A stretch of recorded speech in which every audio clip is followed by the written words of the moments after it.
Studentski protesti i blokade u Srbiji aktuelni su skoro 5 meseci. Talas nezadovoljstva pokrenut je nakon pada nadstrešnice na železničkoj stanici u Novom Sadu 1. novembra prošle godine, kada je život izgubilo 16 ljudi. Kakav je odgovor iz Prijepolja na studentske proteste i kako vidi ishod studentskih protesta koji su pokrenuli ljude širom Srbije, u emisiji Forum TV Foruma razgovaram sa diplomiranim pravnikom Emirom Tahirovićem. Emir je trenutno master akademskih studija prava na Pravnom fakultetu u Kragujevcu. Emire, dobrodošli u studio televizije Forum. Ja sam našao i hvala na pozivu. I evo, mi smo se upoznali zapravo na Bistrici, ti si jedan od učesnika Solidarnog marša. Pa šta te je na kraju opredelilo da zapravo budeš deo te strane istorije, da podržiš studentske zahteve i da učestvuješ na kraju krajeva u skoro svim, protestima u Prijepolju? Da. Pa pre svega mislim da niko ne može da ostane imun na ovaj talas pozitivne energije koji se trenutno dešava u našem društvu. Studenti su ponudili ne alternativu, ponudili su nešto novo, ponudili su nešto nesvakidašnje za ne samo Srbiju, nego za ceo Balkan i celu tu bivšu Jugoslaviju, gde oni ne osuđuju nikoga, gde oni ne pljuju nikoga, gde oni ništa ružno ne kažu ni za koga. Znači, mi jednostavno želimo da institucije funkcionišu. Mislim da to u modernoj evropskoj zemlji je nešto sasvim normalno i nešto oko čega se uopšte ne bi postavljalo pitanje, oko čega ne bi imalo potrebe da se sprovodi bilo kakav dijalog i tako dalje. Mi već 5-6 meseci nešto razgovaramo, da li su ispunjeni zahtevi, da li nisu ispunjeni zahtevi. Svako malo neki ljudi koji uopšte nisu nadležni za to izađu pa kažu zahtevi su ispunjeni, pa onda prođe mjesec dana pa ih dopune, pa čekajte da li su ispunjeni ili nisu. Jednostavno mislim da se tim jednostavno mora da se prestane i da se zahtevi konačno ispune onako kako je propisano i da konačno institucije obave svoj posao, jer mi ne tražimo ni smenu vlasti, ni dolazak opozicije, samo tražimo da institucije obave svoj posao. Ali ispostavilo se da je to nekako teži deo priče, je li tako, s obzirom da su institucije možda ne urušavane ovih 13 godina, nego i pre toga da nekako... Pa nekako da, u principu svi vladaju otprilike isto. Imali smo tu neku nadu 2000-ih posle tog famoznog 5. oktobra da će nešto da se promeni, međutim sve je stalo 12. marta 2003. godine kada je premijer Đinđić ubijen. I onda u principu sve to funkcioniše na nekom istom šablonu. Znači, mi smo došli, oni su ovakvi, oni su onakvi, ako se oni vrate, uništit će Srbiju i tako to ide u krug. Institucije se naravno zarobe, medijski mrak nastane i jednostavno nema budućnosti, nema poente. Studentski zahtevi su nešto drugo. Znači, studentski zahtevi nisu došli iz nekog bahaćenja i tako dalje. Došli su iz jedne velike tragedije po našu zemlju. 16 ljudi je poginulo, 16 ljudi je ubijeno zbog neke korupcije. Niko nije odgovoran. Pa kako to? Neko mora da snosi odgovornost i mislim da to uopšte ne treba postavljati pitanje da li je to jedan racionalan zahtev. Pored toga, preko 60 ljudi, gledao sam neke podatke, preko 60% ljudi u Srbiji podržava ove proteste. Zašto? Pa baš zato što žele odgovornost, žele da sutra, ne daj Bože, ta nadstrešnica nikada više ne padne ili na nekog člana, recimo njihove porodice, na nekog njihovog prijatelja ili čak na njih same. Da, zapravo to je uspjelo nekako, svi smo uspjeli da se poistovetimo sa tom nesrećom, zapravo nesreća da ne može izabrati Upravo tako i na neki način ta nesreća je mnogo ujedinila narod, mnogo je te neke solidarnosti, mnogo empatije, mnogo ljubavi, nešto što do sada se nije osjećalo u društvu, jer nekako sve funkcioniše na principu, odnosno u atmosferi nekog straha, neke zgrčenosti. Sada odjednom imamo toliko ljudi na ulici koji ne lome, ne bacaju smeće, ništa. Znači jednostavno oni su tu da pokažu da žele nešto drugačije. To je na kraju krajeva njihovo pravo i ustavom i zakonom zagarantovano s jedne strane, a i ljudsko pravo. Ko će mene da zaustavi i da spreči da ja mirno iskažem svoje nezadovoljstvo? Na kraju krajeva ja sam građanin ove zemlje, ja sam glasač, ja imam pravo na to. Kako vidite odgovor iz Prijepolja na sva ta dešavanja u cijeloj Srbiji? Kako se ovdje ljudi organizuju i šta onako ističete kao možda neku prednost? Pa što se tiče Prijepolja, iskreno ja sam se pozitivno oduševio odzivom naroda na sve ove proteste i na sve ovo što se dešava. Jednostavno, Drago mi je što je Prijepolje ipak pokazalo da je na pravoj strani istorije, iako eto, trenutna lokalna vlast ne bih rekao da je na toj pravoj strani istorije i da je u svoj narod, što je još gore i još, da kažemo, kardinalnije. U principu, veliki odziv. Ja iskreno nisam znao da postoji toliko ljudi u Prijepolju kad sam video prve skupove. U principu, većina ljudi se deklarisala kao mi smo uz studente, tačka. I sad vidim neke špekulacije, na primjer, od strane tih ljudi koji su naklonjeni vlasti, kažu manje ljudi dolazi i tako dalje. Prosto je, ko je bio prvi dan na tom protestu, a bilo ih je mnogo, on konstantno podržava. To što ne dolazi u tom trenutku, to ne znači da ne podržava. I osim toga, malo je nezgodno pošto je medijski mrak i te neke stranice koje bi trebale objektivno da izveštavaju, pošto u principu u Prijepolju to funkcioniše na principu društvenih mreža, ne izveštavaju objektivno i ljudi ni ne znaju kad je protest. Znači, na primjer, mene je komšinica pitala pre neki dan šta je ovo s protestima, zašto ih nema. Naravno da ih ima, nego nemaš gdje da vidiš. Tako da ta situacija u Prijepolju je malo onako diskutabilnog karaktera. U principu, ne mogu da ne kažem, ne kao sad student, ne kao diplomirani pravnik, nego pre svega kao čaršijaš, kao građanin ovoga grada. Mnogo sam razočaran što se tiče lokalne vlasti onog dana kada je bio skup kod opštine. Došli su ljudi da odaju poštu, pošto se saznalo da je preminula i 16. žrtva. I kada je bilo 16 minuta ćutanja, čovjek koji je tu bio u toj organizaciji, koji je držao megafon, okrenuo se prema opštini, pozvao je zaposlene i prisutne u opštini da izađu, da sa narodom, sa svojim sugrađanima odaju poštu preminulima u Novom Sadu. Niko izašao nije, to pod jedan. Pod dva, zaključali su zgradu opštine koja pripada građanima i pod tri, dok je trajalo 16 minuta ćutanja, oni su se smejali. Ja sam se tu zgrozio pre svega sa ljudske strane, jer meni je to zaista nezamislivo, ne samo ja, nego svi građani. Znači, ja ovdje uopšte ne govorim kao neki aktivista stranački i tako dalje. Kao građanin, moj komšija koji radi u toj zgradi se smejao na 16 minuta ćutanja.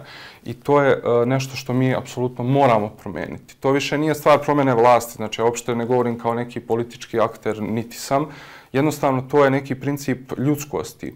Studenti su upravo ponudili to. Studenti su ponudili tu neku empatiju, tu neku ljubav, to nešto drugačije, što nas je sve i zainteresovalo da pružimo maksimalnu podršku. Na kraju krajeva, ja sam student, pa samim tim bilo bi suludo da ja ne podržim svoje kolege u nečemu što je apsolutno ispravno. Evo, pomenuli smo da ste vi master akademskih studija prava na Pravnom fakultetu u Kragujevcu i kako se cijela ova situacija odražava na tok vašeg obrazovanja? Pa znate kako, iskreno nepovoljno. Kada bismo gledali neki kratkoročni period, u smislu ja bih voleo da nastavim sa studiranjem, ja bih voleo da nastavim sa ispitima, da polažem to, da spremam svoj master rad i da steknem zvanje magistra pravnih nauka, naravno. Ali šta meni vredi ta diploma u ovakvom društvu gdje kada stavimo na jednu stranu diplomu, odnosno na jedan tas, a na drugi tas stavimo partijsku knjižicu neke stranke, ne želim nijednu stranku da prozovem direktno, naravno, uvek će da prevagne partijska knjižica. I mislim da je to nešto što mora prvo da se promeni da bih ja nastavio studije. Spomenuli ste da postoje i ti neki studenti koji žele da uče. Mislim da je jako loše da njih nazovemo, recimo kako većina danas ljudi u Srbiji njih naziva ćaci. Ja ne želim da ih uvredim, zato što to su moje kolege. Sutra ćemo isti taj neki doktor i ja kao advokat, pravnik, piti kafu, razgovarati o nekim aktualnim temama, recimo. Hajde da mi budemo prvi, mi kao studenti koji smo u blokadi, budemo prvi koji će uraditi nešto drugačije, koji neće uvrediti, koji neće vršiti tu neku retoriku koja je nasleđena još iz 90. godina, nažalost, da probamo tako da promenimo za početak. Niko nama ne brani da učimo. Ja prvi spremam svoje ispite, pošto smo mi na online varijanti nastave, nemamo nastavu, ali imamo literaturu. Niko nas ne sprečava da učimo. Kao što imamo znači, situaciju u Pionirskom parku gdje su studenti koji žele da uče, njih niko ne sprečava da uče. Znači, učite kao što učimo i mi spremamo ispite. Što se tiče polaganja tih ispita, ok, završit ćemo mi svi te fakultete. I sad opet dolazimo do tog tasa. Da li je bitnija diploma ili je bitnija partijska knjižica? Upravo iz tog razloga ja i podržavam kolege koje blokiraju fakultete, zato što ne želimo da živimo u društvu gdje naša diploma, bilo sa osnovnih studija, bilo sa master studija, bilo sa doktorskih studija, ne vredi ništa u odnosu na diplomu, na partijsku knjižicu, što je strašno, gdje imamo situaciju da, mislim, to je javna tajna u javnom sektoru, imamo toliko ljudi sa završenom srednjom školom, možda čak i sa završenom osnovnom školom, ali imaju partijsku knjižicu. Jednostavno, to je nešto što mora da se menja ako stvarno želimo i na kraju krajeva da ostanemo ovdje i da nastavimo te studije, jer bez toga mi apsolutno nemamo potrebu, nego nema poente studirati u takvom nekom okruženju gdje se boriš za nešto, zalažeš za nešto, učiš da bi stekao znanje, da bi sutra to znanje preneo nekome i onda shvatiš da ta diploma je samo jedan običan papir bez vrednosti. Jeste li u kontaktu sa kolegama koji su u blokadi, koji su na fakultetu u Kragujevcu? Kako oni, koliko još imaju snage? Je li pričate o tome šta su najveći izazovi sa kojima se susreću? Da, naravno, u kontaktu sam svakodnevno, ne samo sa kolegama iz Kragujevca, nego sa dosta ljudi iz Beograda koji blokiraju. Između ostalog, moja najbolja prijateljica studira medicinu u Beogradu. Svaki dan se čujemo. I pitam i nju da li ti ponestane energije, znači na svakoj je blokadi, svuda je. Mislim da svaki dan njena energija raste. Kad kažem njena, govorim u globalu svih studenata, zato što taj neki talas pozitivne energije i solidarnosti koji se širi svakodnevno kroz Srbiju je nešto što mislim da više ne može da se zaustavi i mislim da bi bilo suludo da posle ovoga stvari budu iste kao što su bile. Zato što studenti pešače stotine kilometara po hladnoći, po snegu, na kraju krajeva i vi, Mirela, ste šetali sa nama do Bistrice, vidjeli ste kakva je to energija i onda se zapitate da li uopšte ima potrebe postaviti pitanje tog tipa da li će mladim ljudima nestati energije. Energija može samo da nestane ljudima koji su već, da kažemo, u nekoj prolaznoj dobi u smislu stari i tako dalje. Mi smo mladi i mi moramo da imamo energiju, htjeli ne htjeli, ako zaista želimo dobro ovoj zemlji, ako zaista želimo da je popravimo, da je ozdravimo u svakom smislu te reči. Mislim da je uopšte suludo pitati da li će biti energija. Energija samo raste. Eto, kolege su krenuli do Strasbura čak. Vidjet ćemo koja je dalja destinacija. Jedan kolega je rekao da će da prepliva okean i da dođe do Čikaga, što da ne. Ali je li se u međuvremenu, kako sve to odmiče vreme, nekako i sve više i više navaljuje na leđa studenata? Sada se očekuje od njih da se oni izjasne i o nekoj toj ekspertskoj vladi. Da li je sad to neki izlazak iz tog koloseka koji su od početka, na kom su od početka studenti? Da li oni treba sad da se miješaju uopšte u taj deo priče? Znate kako, na ovo pitanje mogu govoriti kao student i što se nas studenata tiče koji smo od starta u ovoj nekoj priči, držat ćemo se isključivo naših zahteva koji su izglasani na plenumima i to bi otprilike bilo to. Ako me pitate s druge strane kao pravnika, mimo čovjeka koji je student, mislim da ne može da se pravi uopšte ekspertska vlada u sistemu koji ne valja. Zašto? Zato što sve i da dovedete najbolje moguće ljude u tu vladu, ta vlada će da se jednostavno da poklekne pod tim sistemom koji je poprilično, nažalost, loš i truo i mora da se menja. Tako da ništa mi nećemo promeniti ako na pokvarenom autu zamenimo jedan deo. Moramo da zamenimo ceo auto, to je činjenica. To je proces koji je, pretpostavljam, dug, koji iscrpljuje, slažem se, ali je proces koji vredi. Ako zaista čovjek voli svoju zemlju, mora da se žrtvuje da bi se to desilo, tako da ako mene pitate i kao studenta i kao pravnika, mislim da nema poente imati bilo kakvu ekspertsku vladu, kad ovdje nije problem smena vlasti. Znači, ja ni u jednom trenutku neću reći ništa protiv vladajuće koalicije, protiv vladajuće stranke, apsolutno, ja nemam ništa protiv. Ovdje imamo više protiv toga da institucije jednostavno ne funkcionišu. To mora da se menja. Nebitno je ko je na vlasti. Ti si vlast, tvoje ovlašćenje je to. Zapisano je u Ustavu. Imamo problem zato što institucija ne funkcioniše, zato što institucija zove i pita nekoga ako je na vlasti šta da radim. To više ne smije da se dešava. Institucija mora da ostane slobodna. Mislim da je to poenta, tako da moj definitivni odgovor nikakva ekspertska vlada, jer nema potrebe mijenjati vlast u smislu vlast se mijenja na izborima, znači mi nećemo ulicom da mijenjamo vlast ništa, mi smo samo mirni građani koji žele da institucije funkcionišu. I je li moguće ispunjenje tih studentskih zahteva, kako vi sad to vidite, u ovakvom društvenom i političkom kontekstu? Pa znate kako, mislim da su već neke promjene krenule na bolje, pozitivne promjene naravno. Da li je moguće u ovom nekom kontekstu? Polovično. Jednostavno to je jako teško pitanje, ne samo meni kao studentu, nego generalno građaninu ove zemlje, gdje mi imamo 12-13 godina neki sistem koji baš ne funkcioniše. Pre toga nasleđen još iz komunizma koji ne funkcioniše. I onda u suštini mislim da mi imamo možda i najteži zadatak u istoriji kao ta neka mlada generacija koja bukvalno mora da pravi državu iz početka.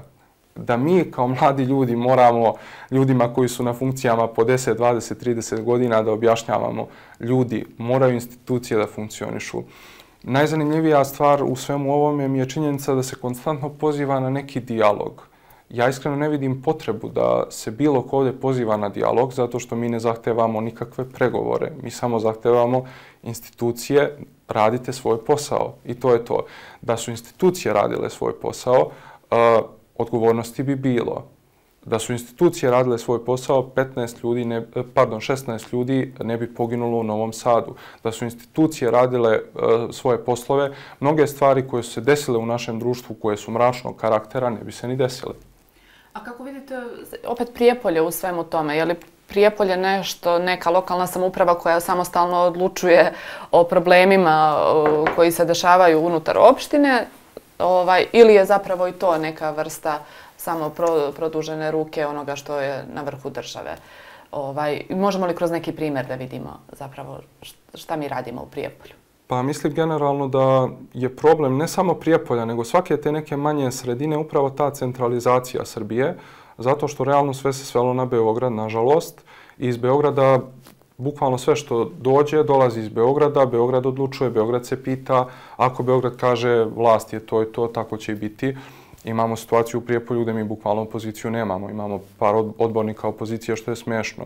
Imali smo situaciju pred izbore, ovo ne pričam kao student, ovo pričam kao pravnik i kao građanin ovog grada. Imali smo situaciju pred izbore, svakoga naziva groznim imenima, priča svašta ružno, gledam da se ne izrazim neprijatno i onda sutradan sede i piju kafu. To je meni nezamislivo. Meni je nezamislivo da čovjek koji radi u opštini sedi i uče za vreme radnog vremena u kafiću i pije rakiju. Meni je to nezamislivo. Tako da u suštini mi moramo da menjamo ceo sistem. Upravo gde god da krenemo da pričamo i o kojoj god temi krenemo da pričamo, dolazimo do suštine problema. Suština problema uopšte nije vlast kao vlast, nego sistem. Da sistem funkcioniše, čovjek bi bio na radnom mestu. Na primjer, da sistem funkcioniše, ne bismo dozvolili mešanje Beograda ili bilo koga u našu lokalnu samoupravu. Ne može čovjek iz Beograda da zna da na Valterovoj ulici u centru grada imamo rupu prečnika pola metra, koja može da se zakrpi za 15 minuta. To ne može da zna čovjek iz Beograda, to mogu da znaju samo lokalni ljudi. Međutim, u Srbiji funkcioniše to na nekom očigledno drugom principu i to je to. Pomenuli ste malo pre da zapravo taj protok informacija uopšte o svim tim dešavanjima nije baš možda adekvatan, ali da, pa kome na kraju krajeva vi verujete? Kako pratite ova sva dešavanja? Kako se informišete? Jesu li društvene mreže uzele primat u ovom slučaju u odnosu na te tradicionalne medije? Pa što se tiče medija, mislim, suludo je govoriti o tome da li je objektivno, da li to sve izveštavaju ljudi kako treba. Mislim da vlada veliki medijski mrak. U stvari ne mislim, to se zna, to je na neki način javna tajna. Da su mediji izveštavali onako kako bi trebalo, ništa od ovoga se ne bi desilo, u to sam uveren. Što se tiče izveštavanja televizija sa nacionalnom frekvencijom, Pink, Happy, Informer, to ne želim uopšte da komentarišem i ne želim jednostavno bilo kakvu reč potrebim za njih, tako da ostavit ćemo ih po strani. Po meni najveći ovdje problem što se tiče medija RTS. RTS, naše pravo da znamo sve, a mi ne znamo apsolutno ništa, gdje su oni tek posle ne znam koliko mjeseci počeli da izveštavaju da se dešavaju neki protesti. Nije neki protesti, dešavaju se najveći protesti u istoriji Srbije, najmirniji protesti u istoriji Srbije, nešto drugačije, nešto što Srbija i istorija Srbije do sada nije videla. RTS je, na primjer, bio na Bistrici, to nije izvestio, a snimio je. Zašto ste došli i pravili se da ćete da izvestite, a niste izvestili. Tako da to jednostavno medijska scena na području Srbije mora da se promeni i opet dolazimo do one suštine problema. Da REM kao institucija funkcioniše, ne bi bilo medijskog mraka. Znači, ponovo se vraćamo na istu priču. Moramo instituciju, moramo sistem da imamo. Što se tiče izveštavanja, recimo na lokalu, ja moram da pohvalim i vas lično i generalno televiziju Forum. Svaka vam čast što u ovom medijskom mraku ste uspjeli da opstanete na površini, da se tako izrazim, što izveštavate objektivno i profesionalno. Zaista veliko poštovanje za vaš rad i u moje ime i u ime većine građana Prijepolja. Najveća informacija koju ja uspijem da pokupim je društvena mreža, definitivno. Tamo uglavnom otprilike imamo svega. I recimo imao sam situaciju da sam okačio sliku, ne znam, sa Bistrice kad smo svi zajedno šetali i dobio sam komentar od jednog čovjeka koji je naklonjen nekoj drugoj strani kao 70 € po šetaču. Gdje sam se ja stvarno zapitao, čekaj, da li on stvarno to misli, da smo mi dobili po tih 70 € ili je njemu samo naređeno? Ja biram da verujem da mu je samo naređeno, jer ako on stvarno to misli, ja se bojim da mi onda imamo mnogo veći problem od činjenice da institucije ne funkcionišu, a ubedljivo najbolji izveštač ikad što se tiče ovih protesta, moram to da kažem, je Nemanja Šarović. Znači, Nemanja Šarović je napravio jedan totalni zaokret u novinarstvu, iako nikad nisam imao dodir s tim, nekako kao pasivni neki posmatrač, to gledam. Čovjek je samo sa mikrofonom u ruci krenuo među običan narod i ogolio je režim, ogolio je sistem i pokazao jednu sasvim drugu stranu priče i stvarno mu skidam kapu i volio bi nekad da se sretnemo na nekom skupu da me intervjuše definitivno. A kako sada, evo, studenti su krenuli biciklima do Strasbura, kako vi sad posmatrate ulogu uopšte Evropske unije i svi tih njenih institucija u rešavanju problema u Srbiji i da li bi oni zapravo trebali uopšte da se mešaju u bilo koji segment ovoga što se dešava u Srbiji? Pa što se tiče kolega koji putuju do Strasbura, mislim, fenomenalan je taj bult, to su ipak naši Nobelovci i svaka im čast. Ta energija jednostavno se širi celom Evropom i vidim da imaju apsolutnu podršku i kolega i građana tamo, sve je to fenomenalno. Ali mislim da ne možemo da čekamo da neko drugi počisti naše dvorište, znači jednostavno ne treba da se oslonimo ni na koga. Jer generalno kroz istoriju Srbija ne može da se pohvali činjenicom da imala preterano neke saveznike. Uglavnom, Srbija je ta koja je stradala na kraju. Možemo da pričamo i o svetskim ratovima i o svemu. Znači, jednostavno, Srbija je ta koja je uvijek bila na margini te Evrope, u predgrađu te Evrope.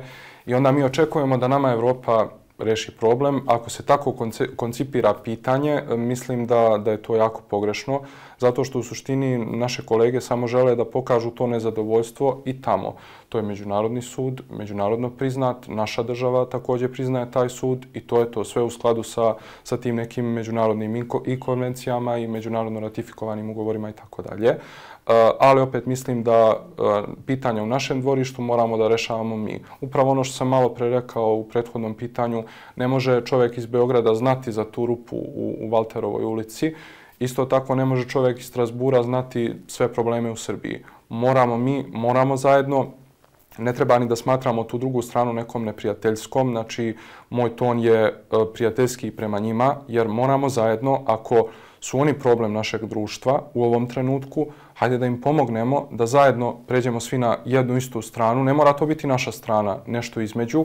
Isto tako, ako smo mi problem društva, neka oni nama pomognu da to uvidimo, pa da nađemo neki kompromis. Mislim da je to suština, jer sutra to je moj komšija, to je moj prijatelj, to je moj kum na drugoj strani. Ja neću njega da mrzim, ja neću ništa ružno da kažem za njega. Sutra smo mi komšije, živimo zajedno, pijemo kafu zajedno, idemo na Bajram i Božić zajedno. Jednostavno moramo mi naše dvorište da čistimo, a ne neko drugi. možda to vodi do sljedećeg pitanja koliko je zapravo Prijepolje kao mala sredina i sve te male sredine, koliko je teže sad dići neki glas koji je možda protiv svega ovoga što je do sada vladalo? Pa jeste, mnogo je teže. Mislim, u Beogradu za sekundu izađe par stotina hiljada ljudi i to je to. U Prijepolju je jako teško zato što generalno Prijepolje konstantno propada u smislu, nažalost, ovo je postala jedna penzionerska opština. Mi omladinu faktički da nemamo, imamo tu neke srednjoškolce. Ja sam se vratio kao tek svršeni diplomirani pravnik, kao student master akademskih studija u svoj grad, zato što ga volim, zato što mislim da na neki način mogu da doprinesem. Međutim, jednostavno vidimo situaciju da ljudi konstantno idu. Moje generacije faktički ovdje da ne postoje. Svi su otišli ili u Beograd ili u inostranstvo da rade i onda je mnogo teže probuditi tu neku energiju. Velika pohvala za đake gimnazije koji stvarno na neki način imam osjećaj da nije bilo njih da probude tu energiju u narodu. Mislim da bismo se obrukali pred tim sudom istorije. Sigurno će istorija kroz 5-10 godina suditi o ovom nekom vremenu i ovoj nekoj borbi i toliko mi je drago i beskrajno sam im zahvalan što su uspjeli da probude tu neku empatiju između nas i tu neku energiju i što su nas ipak pozvali da stanemo na pravu stranu istorije i apsolutna podrška njima. A kako vidite odgovor vlasti na sva ova dešavanja? Je li on adekvatan? Pa što se tiče generalno vlasti, ajmo u Srbiji, ja opet kažem, neću nijednu ružnu reč reći, ne u smislu iz nekog straha, nego iz nekog poštovanja. Ja sam pravnik, ja poštujem izbornu volju građana, tačka. Ali jednostavno mislim da je jako loša retorika u smislu student, mlad čovjek, nije rulja, nije domaći izdajnik, nije strani plaćenik, tačka. To su neke stvari koje su se ponavljale 90. godina. Ovo je 2025. godina i mislim da treba da skinemo taj neki ogrtač, te neke prošlosti koja je bila i jeziva u smislu tih nekih ratova mržnje, a i jeziva u smislu retorike, gde se u Skupštini vadio pištolj i tako dalje, da ne pominjem te grozne stvari.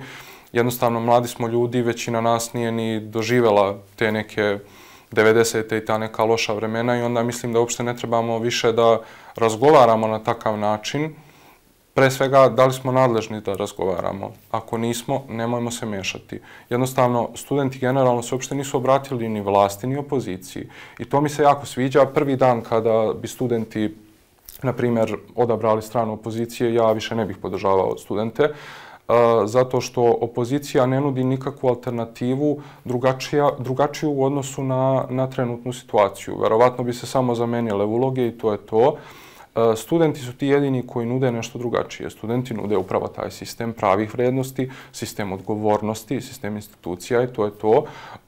Mislim samo da vezano za vlast pre svega nije nadležna da uopšte niti odlučuje o zahtjevima, ima pravo naravno da ih komentariše, ali mislim da ako ih već komentariše, da treba da ih komentariše sa nekom dozom poštovanja, jer mi smo mladost ove zemlje i mi smo budućnost ove zemlje i opet na neki način nam treba ukazati poštovanje. Ok, još smo mladi, možda nezreli i sve to, ali imamo energiju koja može da pokrene ovu zemlju na jedan sasvim drugačiji način i da napravi promjene koje verovatno su ljudi mislili do pre par mjeseci da apsolutno nisu moguće.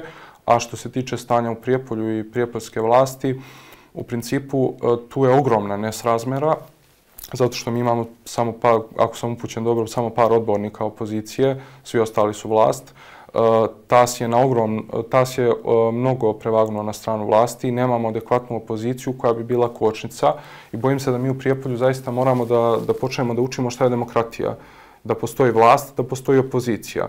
Da je vlast tu da radi, da je opozicija ta koja opominje, koja kritikuje, koja daje sugestije. Vlast to može, na primjer, da usvoji pa da uradi nešto korisno. I onda imamo neki balans. Mi u Prijepolju nemamo apsolutno nikakav balans. Znači, svi su u toj opštini, svi su u toj vlasti, svi se nešto pitaju, građane ne pita niko, a na kraju krajeva oni su u službi građana, tako da mislim da je to mnogo loše i moj savjet za vlast, opet kažem, nikoga neću prozvati, nikoga neću uvrediti, ali moj savjet za vlast je da počnu da slušaju svoje građane, jer na kraju krajeva oni su u službi građana. I evo za kraj, je li vidite sebe u ovakvoj Srbiji ako se nešto ne promeni i gdje vidite Srbiju nakon ovih protesta? Pa znate kako, ovdje imamo dve mogućnosti. to je da sve ovo uspe i ja sam iskreno uveren da hoće, jer na neki način mi u suštini samo tražimo nešto što je sasvim normalno, nešto što je proevropski, to je da sve to funkcioniše kako treba od institucija, sistema, odgovornosti i tako dalje. Ako bi to uspelo, naravno da se vidim ovde, naravno da vidim svoju budućnost ovde i kao građanin, i kao pravnik, i kao čovek. Imao sam situaciju, na primjer, u Beogradu, i to moram da napomenem, gdje sam ja shvatio da zaista pripadam ovoj državi, iako, na primjer, nisam veroispovesti kao apsolutna većina. U Beogradu, na primjer, u tom trenutku je bio Ramazan 15. mart i bio sam tu kod crkve Svetog Marka i priđe čovjek i ponudi mi neki alkohol. Ja kažem, izvini, ja i postim i ne pijem to, i ništa, on ode. I vraća se posle tipa 2 minuta i donosi mi vodu i Coca-Colu i kao evo ti da imaš za večeras, posle iftara. Ja sam ostao sam zaista zatečen, to mi je utisak koji ću pamtiti apsolutno ceo život, gdje imamo situaciju da se probudila ta empatija. Čovjek me ne poznaje, ogrnut je zastavom Srbije sa šajkačom i priđe meni i ispoštuje moju veru, iako me ni ne poznaje ni ništa. To je Srbija gdje ja zaista želim da živim, gdje želim da ostanem, naravno pored toga da sve to funkcioniše kako treba, da mi ne treba partijska knjižica da se zaposlim i tako dalje, nego da moja diploma se zaista ceni. To je jedna varijanta. Druga varijanta je da sve ovo ne uspe, mislim da se to naravno neće desiti, ali uzmimo taj neki najgori scenario. U toj Srbiji ne samo da ne vidim sebe, ne vidim uopšte mlade ljude, vidim nas, mlade ljude koji se pakujemo, sedamo na ta bicikla i odlazimo ne samo u Strasbourg, nego svuda po Evropi.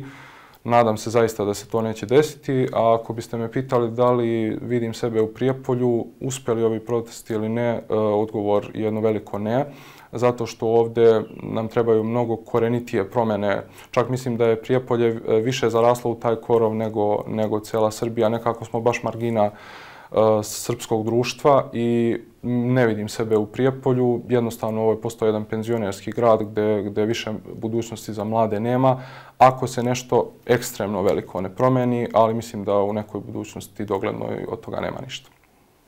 Ja pretpostavljam da ti sad govoriš u ime tvojih poznanika, poznanica koji ne planiraju, koji su jednom otišli. Oni ne planiraju da se vrate, nažalost. Da, ja imam, nažalost, veliki broj prijatelja koji su sada ili po Beogradu ili po inostranstvu, koji su iz Prijepolja i to mi je na neki način rak rana zato što mladi ljudi, vredni ljudi koji su želeli da ostanu i da doprinesu, otišli su i uvek pitam kad ćete se vratiti, da li biste se vraćali. Svi kažu nikad. I koliko god kao pa hajde da vidimo nešto, svi kažu, Emire, tu nema posla, tu nema perspektive, tu nema budućnosti, daj mi jedan razlog da se vratim. Dođu od Bajrama do Bajrama, od Božića do Uskrsa, pogledaju svoje roditelje, bake, deke i vrate se i to je to. Tako da budućnosti za mlade u Prijepolju u ovom trenutku i pod ovim sistemom apsolutno nema. Emire, hvala najlepše. Ja se nadam da ćemo možda neku narednu emisiju završiti u malo optimističnijem tonu, da neće biti takav zaključak, ali u svakom slučaju hvala na učešću u emisiji Forum TV Foruma. Hvala vam na pozivu. Poštovani gledalci i gledateljke, bila je ovo još jedna emisija Forum TV Foruma. Ostanite uz naš program. Prijatno!